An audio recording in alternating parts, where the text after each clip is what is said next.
સર્વ અવતારી ભગવાન સ્વામિનારાયણ જેઓની પરમ પાવન ઉપસ્થિતિમાં ગુરુહરિ પરમ પૂજ્ય પ્રમુખ સ્વામી મહારાજ જેઓની દિવ્ય સન્નિધિમાં અને પ્રગટ ગુરુહરિ પરમ પૂજ્ય મહંત સ્વામી મહારાજ જેઓના આશીર્વાદથી, જેઓની અનુકંપાથી અને જેઓના દિવ્ય કૃપા વચનોથી આપણે આજે આ પારાયણનો પ્રારંભ કરી રહેલા છીએ. આજે ભારત વર્ષનો એક દિવ્ય અને ભવ્ય ગ્રંથ શ્રીમદ ભાગવત મહાપુરાણ. આ શ્રીમદ ભાગવત મહાપુરાણની કથા આપણે 7 દિવસ સુધી અહીંયા આગળ આ ગયાની અંદર સાંભળવા જઈ રહેલા છીએ.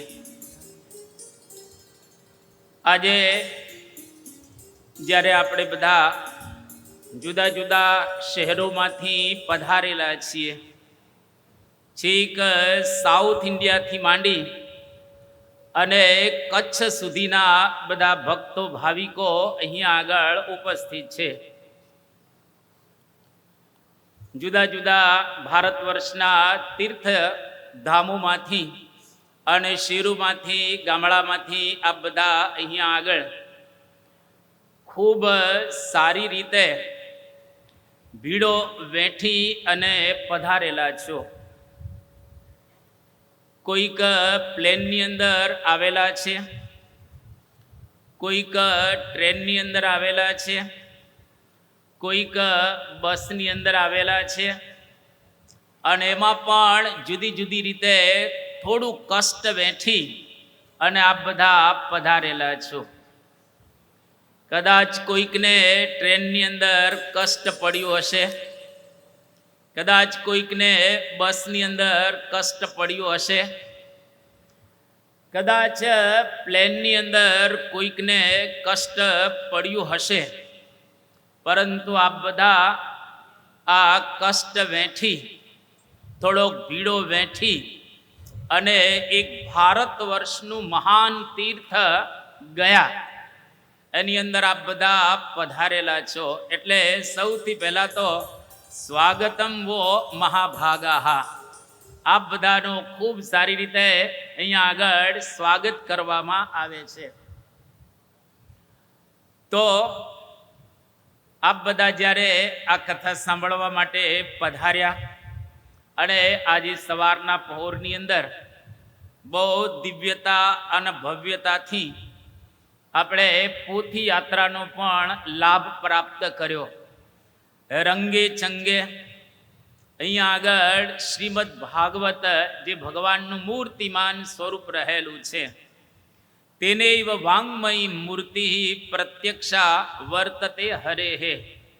ભગવાનનો વાંગ્મય સ્વરૂપ એટલે આ ભાગવત. એને હાથમાં કરકમળોની અંદર લઈ અને આપ અહીંયા આગળ પધાર્યા.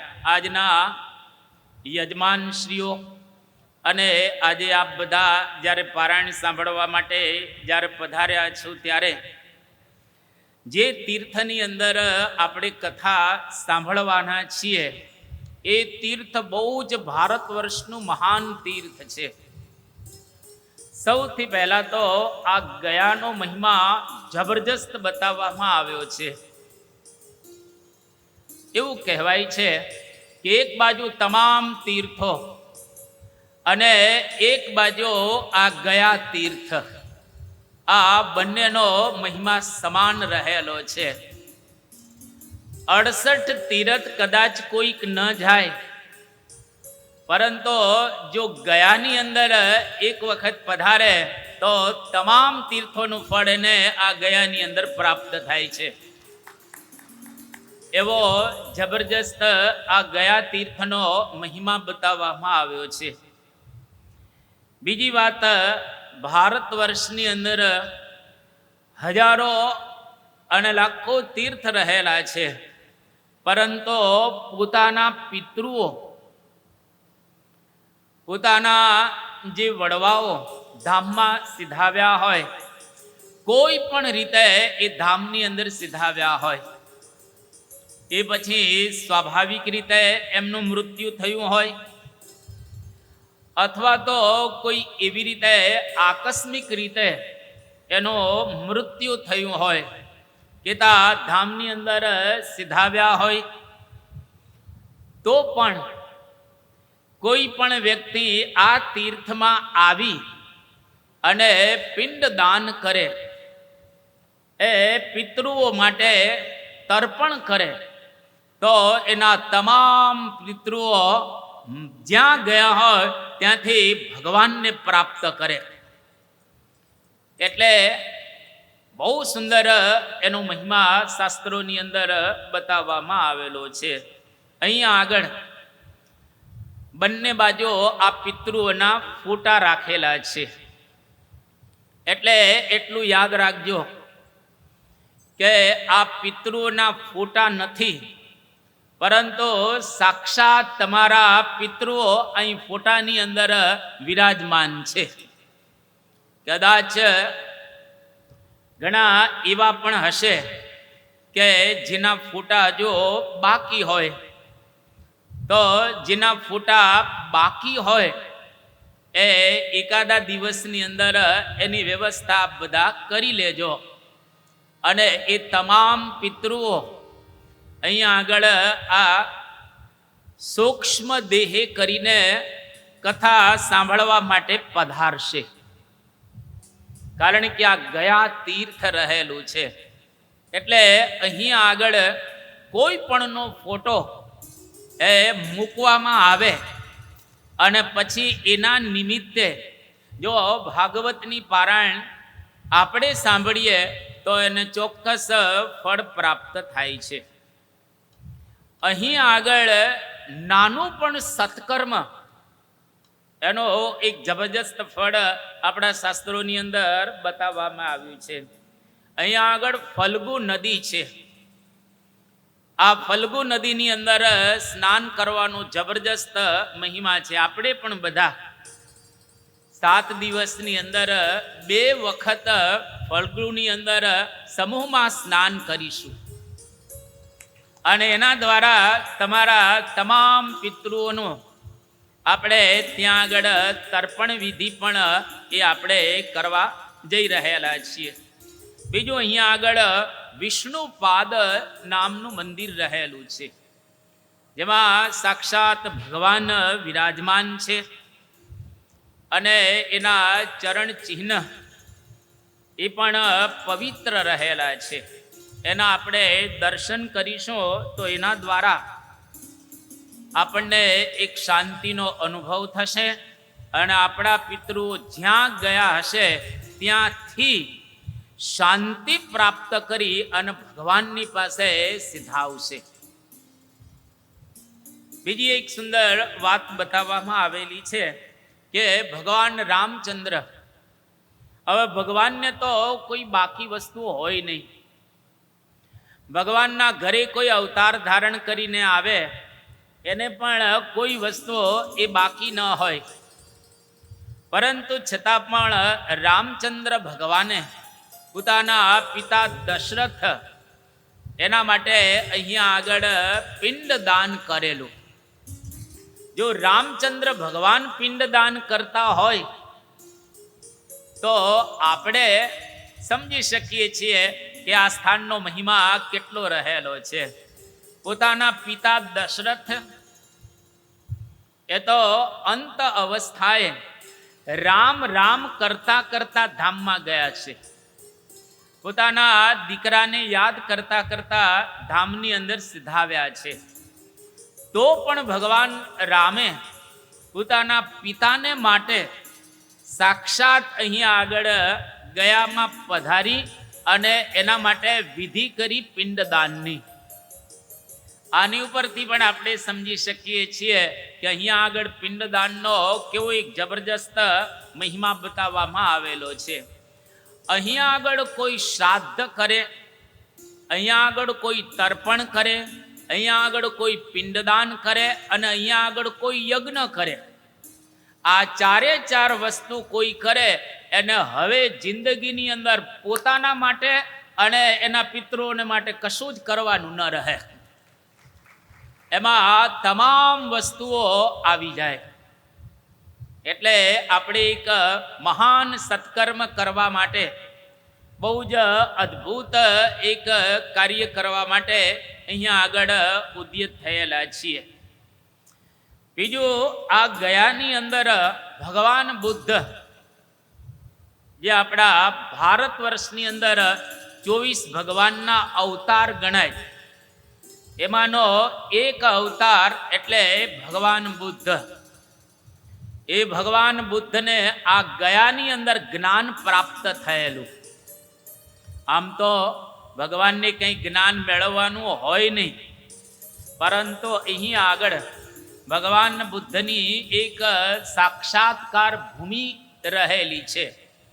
એટલે આવું એક પવિત્ર સ્થાન પણ અહીંયા આગળ એ બતાવવામાં આવ્યું છે. અહીંયા આગળ બોધિ ગયા વૃક્ષ છે. તમને એના પણ ખૂબ સારી રીતે દર્શન થવાના છે. અને આપણે બધા સાથે પણ બની શકશે તો બોધિ ગયા વૃક્ષની ત્યાં આગળ છાયાની અંદર જશું, દર્શન કરશું. અને ત્યાં આગળ કોઈ 2-5 મિનિટ ધ્યાન કરશે તો ધ્યાન લાગી જશે. એટલે કે આપણા હૃદયની અંદર રહેલા પરમાત્મા, જેમ ભગવાન બુદ્ધને સાક્ષાત્કાર થયો, એમ આપણને પણ આપણા ઈષ્ટદેવ ભગવાન સ્વામિનારાયણ, આપણા ગુરુઓ પરમ પૂજ્ય મહંત સ્વામી મહારાજ અને પરમ પૂજ્ય પ્રમુખ સ્વામી મહારાજ, એનો આપણને સાક્ષાત્કાર થશે. એટલે આ પારાયણને કોઈ નોર્મલ પારાયણ ન માનતા. આ પારાયણ કોઈ સામાન્ય પારાયણ રહેલી નથી. આ પારાયણ એક બહુ જ અગત્યની પારાયણ રહેલી છે. આ જિંદગીનો સૌથી મોટામાં મોટો લાભ પ્રાપ્ત કરવા માટે આપણે આવ્યા છીએ. આનાથી વધારે કોઈ લાભ આપણને પ્રાપ્ત થવાનો નથી. એવું એક સત્કર્મ આ રહેલું છે. બીજી વાત, અહીં આગળ આપણે 7 દિવસ શ્રીમદ ભાગવત મહાપુરાણને પૂરું કરીશું. આખો ગ્રંથ પૂરો થશે.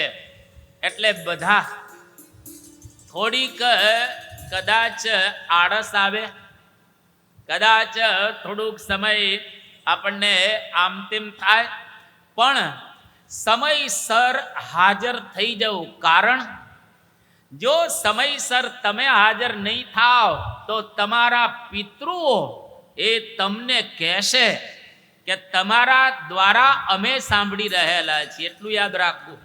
કારણ કે આ ફોટા તો જીવંત નથી. એ જીવંત ક્યારે થશે? તમે જેના વંશની અંદર રહેલા છો, એટલે તમે જીવંત છો અને તમારા આ પિતૃઓના ફોટા છે. એટલે તમારા દ્વારા, આ ગયાનો મહિમા છે, તમારા દ્વારા તમારા પિતૃઓ સાંભળશે. એ સૂક્ષ્મ શરીર ધારણ કરી અને આ કથા બધા સાંભળવાના છે. એટલા માટે સમયસર આપણે બધા આ કથા સાંભળવા માટે પણ પધારીશું. અને આપણે જાણીએ છીએ પ્રમાણે આ પારાયણની વ્યવસ્થા કરનારા દીપકભાઈ, નૈમિષભાઈ અને પારસભાઈ, જેઓએ આ સુંદર એક આયોજન કરેલું છે. અને ખૂબ સુંદર અહીંયા આગળ દાખલો પણ એ લોકોએ કરેલો છે. એટલે આપણે આ પારાયણનો પ્રારંભ કરતા આ તમામને આપણે તાલીઓના નાદથી એ બિરદાવીએ. સાથે સાથે આપણી 71 પેઢીને આપણે યાદ કરી લઈએ. આમ તો તમને 71 પેઢીના નામ નહીં આવડતા હોય, પણ માતૃપક્ષ અને પિતૃપક્ષ એટલે કે માતાના અને પિતાના આ બંને પક્ષના 71 પેઢીના જે બધા પર્યાઓ કહીએ જે પિતૃઓ કહીએ એ તમામ લોકો અહીં આગળ આ દિવ્ય દેહ ધારણ કરી અને તમને બધાને ધન્યવાદ આપી રહેલા છે. એટલા માટે ધન્યવાદ આપી રહેલા છે કે અમારા કુળની અંદર અમને સદગતિ અપાવનાર, અમારું સારું ઈચ્છનાર, અમારું સારું કરનાર એક કુળ દીપક થયો. એટલે આપ બધા કુળ દીપક અહીંયા આગળ એ બેઠેલા છો. એટલે જેના દ્વારા તમારા તમામ કુળના તમામ પિતૃઓ એનો ઉદ્ધાર થશે. અને આપણે પણ અહીંયા આગળ પિંડદાન કરાવીશું, અહીંયા આગળ તર્પણ વિધિ કરાવીશું, અહીંયા આગળ ભવ્ય યજ્ઞ પણ થવાનો છે અને આપણે નદીની અંદર સ્નાન પણ કરવા માટે પધારીશું. આખા ગયાની અંદર કોઈ પણ જગ્યાએ પિંડદાન કરો. એક જ જગ્યાનો મહિમા નથી, આખું ગયા પવિત્ર છે. એટલે કોઈ પણ જગ્યાએ તમે ઘરમાં કરો કે બહાર કરો, કોઈ બીજા સ્થાનની અંદર કરો, પણ ગયાની ધરતી ઉપર આ થવું જોઈએ. ગયાની ધરતી ઉપર જો યજ્ઞ કરવામાં આવે એની વાત હું આગળ કરીશ. આ ગયાની ધરતી ઉપર કોઈ યજ્ઞ કરે, કોઈ સ્નાન કરે, કોઈ પિંડ દાન આપે અને કોઈ તર્પણ વિધિ કરે, આ ચારે ચારનો જબરજસ્ત મહિમા અહીંયા આગળ બતાવવામાં આવેલો છે. આપણે બધા એ ચારે ચાર વસ્તુઓ કરવાના છીએ.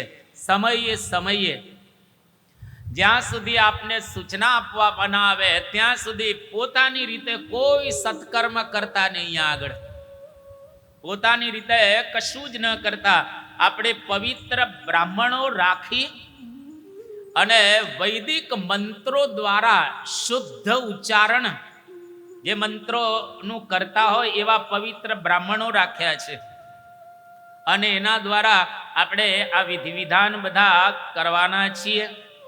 અને આખો ગ્રંથ આપણે સાંભળીશું. કોઈ એક ભાગ ગ્રંથનો આપણે સાંભળવાના નથી, પરંતુ આખું ભાગવત. આમ તો ભગવાન સ્વામિનારાયણે પોતાની શિક્ષાપત્રીની અંદર એવી વાત કરી કે ભાગવતનો 10મ સ્કંદ અને ભાગવતનો 5મ સ્કંદ આ દર વર્ષે સાંભળવા.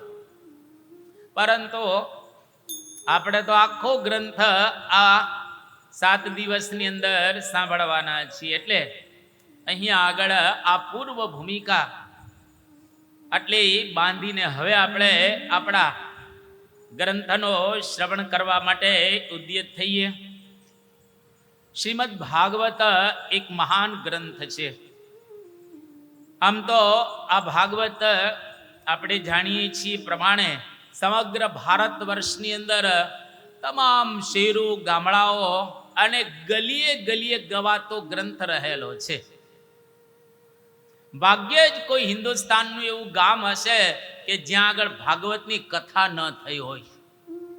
ભારત વર્ષની અંદર લગભગ 7 લાખ જેટલા ગામડાઓ છે. 7 લાખ ગામડાઓની અંદર આ ભાગવતની કથા થયેલી છે અને લોકોએ એ સાંભળેલી છે. પરંતુ ગયાની અંદર કોઈ સાંભળે એનો મહિમા જુદો રહેલો છે. અને ભાગવત આપણે સાંભળીશું તો એનું મહાત્મ્ય શું છે, એનું ફળ આપણને શું મળવાનું છે, એનો મહિમા શું છે, એની ગરિમા શું રહેલી છે, એ જો આપણે જાણીએ તો ખરેખર આ ગ્રંથ સાંભળવાનો એક વિશેષ આપણને આનંદ પ્રાપ્ત થાય. તો ભારત વર્ષનો નૈમિષારણ્ય ક્ષેત્ર જ્યાં આગળ શૌનકાદિક 88,000 ઋષિઓ ભેગા થયેલા છે અને સૂતજી બહુ જ ભાગવતના વક્તા પ્રવક્તા રહેલા છે. આ 88,000 ઋષિઓની સભામાં સૂતજી પધારે છે અને જે બધા શ્રોતાઓ હતા એમાંના એક શ્રોતા શૌનક એ ઊભા થાય છે અને સૂતજીને પ્રણામ કરી અને કહે છે કે ભગવાન, તમે ભાગવતના અને પુરાણોના ખૂબ સારા જ્ઞાતા છો, તો અમને કથા સંભળાવો. તો નૈમિષારણ્ય ક્ષેત્રની અંદર 88,000 જેટલા ઋષિઓ ઉપસ્થિત રહેલા છે. એમાં શૌનક મહર્ષિ જે અગ્રગણ્ય રહેલા છે, એને સૂતજી ભાગવતનો મહિમા પહેલા સમજાવે છે, જે વાત પદ્મ પુરાણની અંદર બતાવવામાં આવેલી છે, જેનો અહીંયા આગળ પ્રારંભ 6 અધ્યાયનો કરવામાં આવે છે. સચ્ચિદાનંદ રૂપાય વિશ્વોત્પત્યાદિ હેતવે તાપત્રય વિનાશાય શ્રી કૃષ્ણાય વયમ નુમઃ. અહીં આગળ ભગવાનના સ્વરૂપની એક અદ્ભુત વાત કરી કે ભગવાન કેવા છે, તો કે સત ચિત અને આનંદ રૂપ ભગવાન રહેલા છે. ભગવાન સનાતન છે અને એને આપણે દરરોજ પ્રણામ કરવા જોઈએ. તો એના દ્વારા આપણા હૃદયની અંદર પણ આનંદ ઉત્પન્ન થાય. અહીંયા આગળ નમસ્કારથી આ અધ્યાયનો પ્રારંભ કરે છે. શૌનક મહર્ષિ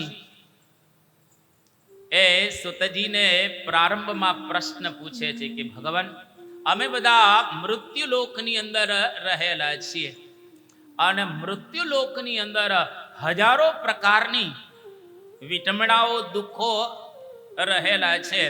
તો આ તમામ દુઃખોમાંથી અમે મુક્ત થઈ શકીએ એના માટે અમને ઉપાય બતાવો. જોડે જોડે સુંદર કહે છે કે ભક્તિ જ્ઞાન વિરાગાપ્તો વિવેકો વર્ધતે મહા માયા મોહ નિરાશશ્ચ વૈષ્ણવે ક્રિયતે કથમ ઇહ ઘોરે કલો પ્રાયો જીવશ્ચાસુરતાં ગતઃ ક્લેશા ક્રાંતસ્ય તસ્યૈવ શોધને કિમ પરાયણમ. બધા ઋષિઓ ના એક અગ્રગણ્ય શૌનકે 2 પ્રશ્ન પૂછ્યા સૂતજીને, જ્યાંથી આ મહાત્મ્યના 6 અધ્યાયનો પ્રારંભ થઈ રહેલો છે. એક તો ભક્તિ, જ્ઞાન, વૈરાગ્યની સાથે વિવેકની વૃદ્ધિ કેવી રીતે થાય, અને બીજી વાત કરી કે જીવની શુદ્ધિ કેવી રીતે થાય. આ 2 જો જીવનમાં આવે તો માણસ ન રહે, પરંતુ માણસ દેવ બની જાય. માણસ ન રહે, પરંતુ માણસ મુક્ત બની જાય અને ભગવાનને પ્રાપ્ત કરી શકે. તો પહેલો વિવેક બતાવવામાં આવ્યો છે. આપણે જે સમાજની અંદર રહેલા છીએ એ સમાજની અંદર પણ જેટલા વિવેકી માણસો હોય એ દરેકને ગમે. બીજો વિવેકી માણસ બોલવામાં વિવેક, ચાલવામાં વિવેક, બેસવામાં વિવેક, અરે વાત કરવામાં વિવેક, ખાવામાં વિવેક, પીવામાં વિવેક, એના જીવનની અંદર વિવેક હોય તો એ માણસ દરેકને ગમે. એમાં આપણા જીવનની અંદર પણ જો વિવેક આવી જાય તો એ દરેકને આપણે ગમીએ. 2 પ્રકારનો વિવેક બતાવવામાં આવેલો છે. એક લૌકિક વિવેક અને બીજો આધ્યાત્મિક વિવેક. લૌકિક વિવેક અર્થાત લોકમાં કઈ રીતે રહેવું તે, અને આધ્યાત્મિક વિવેક અર્થાત આપણે આ લોકની અંદર રહેતા એવું જ્ઞાન સંપાદન કરવું. એ કયો વિવેક છે કે આ દેહ નાશવંત છે, આત્મા કેવો છે? શાશ્વત રહેલો છે. આ જગત નાશવંત છે અને જગદીશ એટલે કે ભગવાન કેવા છે? શાશ્વત રહેલા છે. આ એક આધ્યાત્મિક વિવેક બતાવવામાં આવેલો છે. દુનિયાની અંદર તમામ વસ્તુઓ નાશવંત છે અને દરરોજ નાશ પામે છે, પડે પડે નાશ પામે છે. એક એક ક્ષણે ક્ષણે આ વસ્તુઓ નાશ પામી રહેલી છે. તો એની અંદર રહીને આપણે આ એક વિવેક પ્રાપ્ત કરવાનો છે. બીજી વાત કરી કે જીવની શુદ્ધિ કેવી રીતે થાય. આપણો જીવ, આ જમણો હાથ હૃદય ઉપર ધારણ કરો. આ જમણો હાથ હૃદય ઉપર, અહીંયા આગળ જીવાત્મા રહેલો છે, બેઠો છે. કારણ કે તમે હલો છો અને આ ફોટા કોઈ હલતા નથી. તમે હલો છો, આ ફોટા કોઈ હલતા નથી. એનો મતલબ એવો થયો કે આપણા હૃદયની અંદર જીવાત્મા રહેલો છે. આ જીવાત્માની શુદ્ધિ કઈ રીતે થાય? જો અત્યારે તમે બધા સરસ કપડા પહેરીને આવ્યા છે, દરેકે સાફ સુથરા કપડા પહેરેલા છે, એટલે બહારથી તો આપણે બધા શુદ્ધ રહેલા છીએ. પણ આપણો જીવાત્મા શુદ્ધ છે? આપણને હૃદયની અંદર કામાદિકના સંકલ્પ થાય છે. આપણા જીવાત્માની અંદર ક્રોધાદિકની ભાવનાઓ ઉત્પન્ન થાય છે. આપણી અંદર માયા ટળી ગઈ છે. આપણે બધા શુદ્ધ અને પવિત્ર થઈ ગયા છીએ. કોઈ ખોટા વિચારોથી પર આપણે થયેલા છીએ. ઘણી વખત એવું બને, કોઈને બતાવી ન શકીએ ને સહીએ ન શકીએ, એવા એવા વિચારો આપણને આવતા હોય છે. એટલે આપણે બહુ પવિત્ર છીએ, પણ એ પવિત્રતા અંદર છે. હવે એ અંદરની પવિત્રતાને આપણે 7 દિવસની અંદર બહાર લાવવાની છે. આપણો જીવ શુદ્ધ છે, એમાં કોઈ પણ પ્રકારની અશુદ્ધિ નથી, પણ માયા આપણે ટાળવાની છે. એ માયા કઈ રીતે ટળે એના માટે તુલસીદાસજીએ બહુ સુંદર એક ચોપાઈ લખી છે કે જો માયા સબ જગ હી નચાવા, જાસુ ચરિત શુભ કાહિન પાવા. જો માયા સબ જગ હી નચાવા, જાસુ ચરિત લિખ કાહુન પાવા.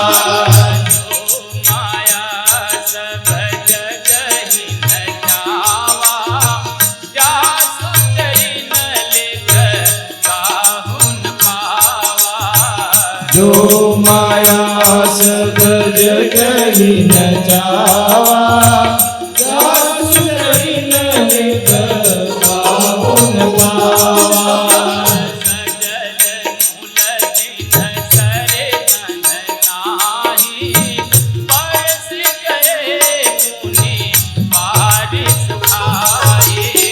सजल मूल जिन सरी नन नाही, बरसी रहे पुनी बावरी सुनाई. सजल मूल जिन सरी नन नाही, बरसी गए पुनी बारी सुखाई. सजल मूल जिन सरी नन नाही, बरसी गए पुनी बारी सुखाई.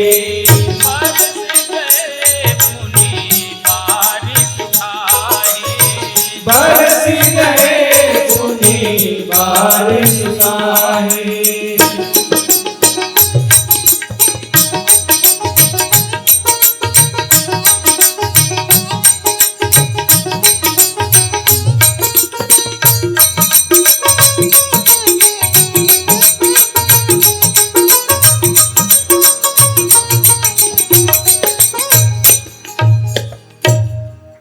આ પ્રમાણે તુલસીદાસજીએ એ રામાયણની અંદર બહુ એક અદ્ભુત વાત કરી કે જો માયા સબ જગ હી નચાવા, દેવ અદેવ યાહી કરી નાચત નાચત ઇન્દ્ર સુરેશ કહા. તમામ લોકો માયાની અંદર નાચી રહેલા છે. તમે બળભાગી છો. અહીંયા આગળ આવ્યા ને, પેલા વિચાર આવ્યો ને, એ મોટું કામ થયું. અમે નીકળતા વિપુલભાઈએ ફોન કર્યો કે હું આવું છું. મેં કીધું આવી જ જાઓ. વિપુલભાઈને કીધું આવી જ જાઓ તમે.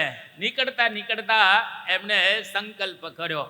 તો તમે બધા બળભાગી રહેલા છો કે આ માયાથી તરવા માટે 7 દિવસ અહીંયા આગળ આવ્યા. ફોનને હમણાં અડતા જ નહીં. 7 દિવસ સુધી ત્યાં આગળ રૂમમાં જઈને વાપરજો. એકદમ જાણે દુનિયાથી અલિપ્ત થઈ અને 7 દિવસ સુધી સાધના કરવાની છે. જો અહીંયા આગળ મોટા બિઝનેસમેન છે અને સારા સુખી સંપન્ન માણસો રહેલા છે અને બધા જ ખરેખર કામ ધંધા છોડી અને અહીંયા આગળ તમે આવ્યા છો. એટલે એક જ કામ કરવાનું છે કે આપણા હૃદયની અંદર રહેલી માયા એનો આપણે ત્યાગ કરવાનો છે. થશે જો પ્રયત્ન કરીશું, જો થોડોક દાખલો કરીશું, જો થોડુંક પુરુષાર્થ રાખીશું તો ચોક્કસ 7 દિવસને અંતે તમને સમજાશે કે ના કંઈક થયું. આપણે સમુદ્રની અંદર તમે એક પથ્થર નાખો ને, આમ પથ્થર, અને જેવો સમુદ્રની અંદર તમે પથ્થર નાખો એટલે એના બધા જે વર્તુળો આપણે કહીએ, તરંગો બધા કેટલા છેક સુધી જાય ને, કાંઠા સુધી જાય.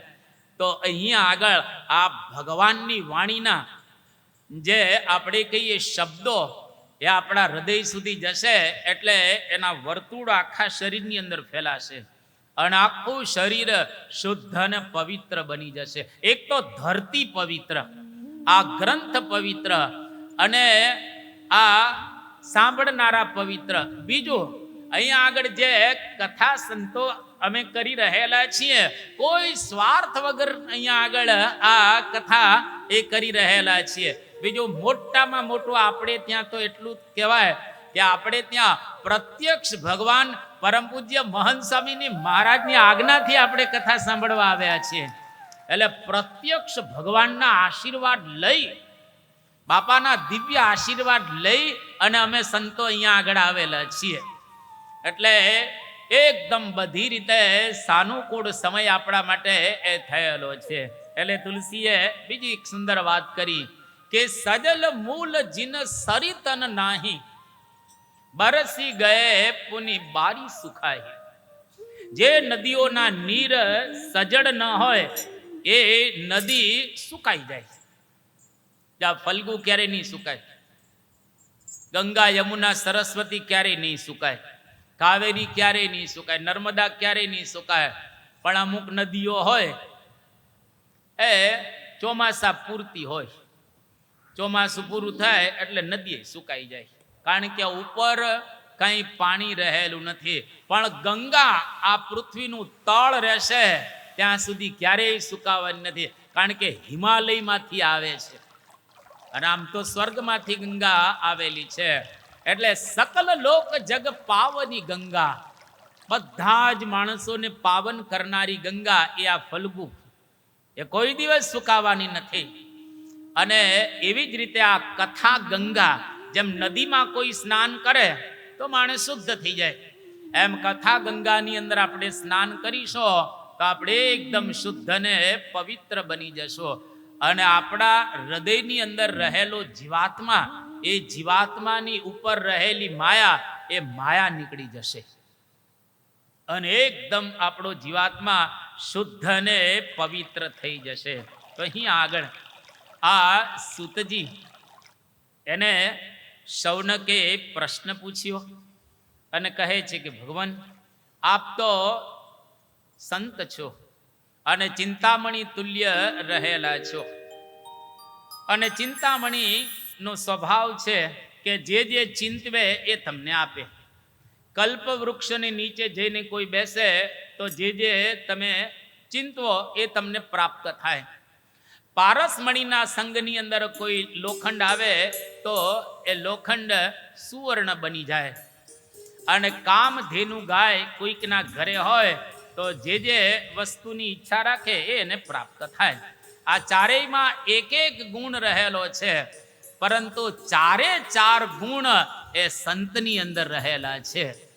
એટલે સંતમાં તમામ ગુણો રહેલા છે. અને એ સંત જો આપણને આશીર્વાદ આપતા હોય, એના મુખમાંથી કથા આપણે સાંભળતા હોઈએ, અને સુખદેવજી જેવા વક્તા, આજે સુતજી જેવા વક્તા એ શૌનકાદિક ઋષિઓને સંભળાવી રહેલા છે. એટલા માટે અહીંયા આગળ બહુ સુંદર એક વાત કરવામાં આવી કે ચારે ચારની અંદર એક એક ગુણ રહેલો છે, પણ સંતમાં ચારે છે. એટલે અહીંયા આગળ બહુ અદ્ભુત એક વાત કહે કે કામ દુઘા કલ્પતરો પારસ ચિંતામણી ચાર, સંત સમાન એકે નહીં મેં મનમાં કર્યો વિચાર. એ નિષ્કુળાનંદ સ્વામીએ બહુ સુંદર રીતે એ ગાયેલું છે. કામદુદા કલ્પતરુ પારસ ચિંતામણી ચાર, કામદુદા કલ્પતરુ પારસ ચિંતામણી ચાર, સંત સમાન એકે નહીં મેં મનમાં કર્યો વિચાર, સંત સમાન એકે નહીં મેં મનમાં કર્યો વિચાર, અલ્પ સુખ એ મારયું મળી ટળી જાય, અલ્પ સુખ એ મારયું મળી ટળી જાય, સંત સેવે સુખ ઉપજે રહે અટળ અખંડ, સંત સેવે સુખ ઉપજે રહે અટળ અખંડ. આ પ્રમાણે ચારેયની અંદર એક એક પ્રકારનું સુખ છે, પરંતુ જો સંત મળે તો ચારે ચાર પ્રકારના સુખ એની અંદર સમાવેશ થઈ જાય છે. એટલા માટે સંતના મુખથી ભગવાનની વાતો સાંભળવી. એટલે સૂતજીના મુખથી 88,000 ઋષિઓ કથા સાંભળે છે. અને બહુ સુંદર આ પ્રારંભની અંદર કહે છે કે કાલ વ્યાલ મુખ ગ્રાસ ત્રાસ નિર્ણાશ હેતવે તાપત્ર વિનાશાય શ્રી કૃષ્ણાય વયમ નુમ શ્રીમદ ભાગવતમ શાસ્ત્રમ કલૌકીરેણ ભાષિતમ એતસ્માत् अपरं किंचित् मनशुद्ध्येन विद्यते जन्मांतरे भवेत् पुण्यं तदा भागवतं लभे. આમ તો એવું કહે છે કે ભાગવતના શ્લોકો ખાલી એમનેમ સાંભળશો ને તોય ફળ મળશે. કાલ વ્યાલ મુખ ગ્રાસ ત્રાસ નિર્ણાશ હેતવે, એટલે કે આપણે બધા જ કાળનો કોળિયો એક દિવસ થઈ જવાના છીએ. આમાં કોઈ બચવાનું નથી, વાસ્તવિકતા રહેલી છે. એક વખત આપણા ફોટા પણ લાગશે ત્યાં આગળ. અત્યારે પિતૃઓના લાગેલા છે, બરાબર. એક વખત આપણા ફોટા પણ ત્યાં આગળ લાગશે. કાલ વ્યાલ મુખ ગ્રાસ ત્રાસ નિર્ણાશ હેતવે, પણ એ કાળમાંથી ઉગરી શકાય છે, કાળમાંથી બચી શકાય છે, કાળની પર થઈ શકાય છે. જેનું નામ પૃથ્વી ઉપરથી કોઈ દિવસ જાય નહીં, સમજી લેવું એ કાળથી પર થઈ ગયો. જેનું નામ પૃથ્વી ઉપરથી કોઈ દી જાય નહીં, સમજી લેવું કાળથી પર થઈ ગયો. હવે મારે તમને પ્રશ્ન પૂછવો છે. જેને પોતાના 15મા દાદાનું નામ યાદ હોય, 15મી પેઢીના દાદાનું નામ, એ ઊંચી આંગળી કરો તો. એકેય બેઠા નથી આમાં, એકેય એવા નથી બેઠા કે 15મી પેઢીના દાદાનું નામ એની યાદ હોય. તો હવે 15 પેઢી તમારી પસાર થઈ જશે પછી તમને કોઈ યાદ કરશે? તમે દાદાની યાદ નથી રાખ્યા તો તમને કેવી રીતે લોકો યાદ રાખશે, તમારી પેઢીઓ? પણ હવે બીજો પ્રશ્ન પૂછું છું કે નરસિંહ મહેતાને તમે જાણતા હો, એનું નામ સાંભળેલું હોય તો ઊંચી આંગળી કરો. આખી સભા ઊંચી આંગળી કરે છે. 500 વર્ષ થઈ ગયા. નરસિંહ મહેતાના વખતમાં દાદા હશે ને તમારા કોઈ? તમારા દાદા કોક તો હશે જ ને એના વખતની અંદર. તો નરસિંહ મહેતાને તમે યાદ રાખ્યા ને દાદાને યાદ ન રાખ્યા. જેની પેઢીમાં તમે આવો છો એને યાદ ન રાખ્યા, નરસિંહ મહેતાને યાદ રાખ્યા. હવે બીજો પ્રશ્ન કે જેને સબરીનું નામ સાંભળ્યું, ઊંચી આંગળી કરો. 21 લાખ વર્ષ થઈ ગયા રામ થયા ને. તો 21 લાખ વર્ષ પહેલા તમારા દાદા હશે ખરા ને, દાદીમાં હશે, પણ એને તમે ભૂલી ગયા. એ દાદીને ભૂલી ગયા, તમે સબરીને યાદ રાખી. કેમ? તો કે સબરીએ કામ શું કરેલું હતું? ભગવાન રામનું ભજન કરેલું હતું. બસ એનો મતલબ એવો થયો કે ભગવાનનું ભજન કરીએ, ભગવાનના માર્ગે ચાલીએ, ભગવાનને યાદ કરીએ તો લોકો આપણને યાદ કરતા હોય છે. એટલા માટે ભગવાન ભજવા એ દુનિયાનો સાર રહેલો એ છે. અને જો ખરેખર ભગવાનની આરાધના કરશો તો આપણો જીવાત્મા શુદ્ધ થશે અને આપણે મૃત્યુથી પર થઈ શકીશું.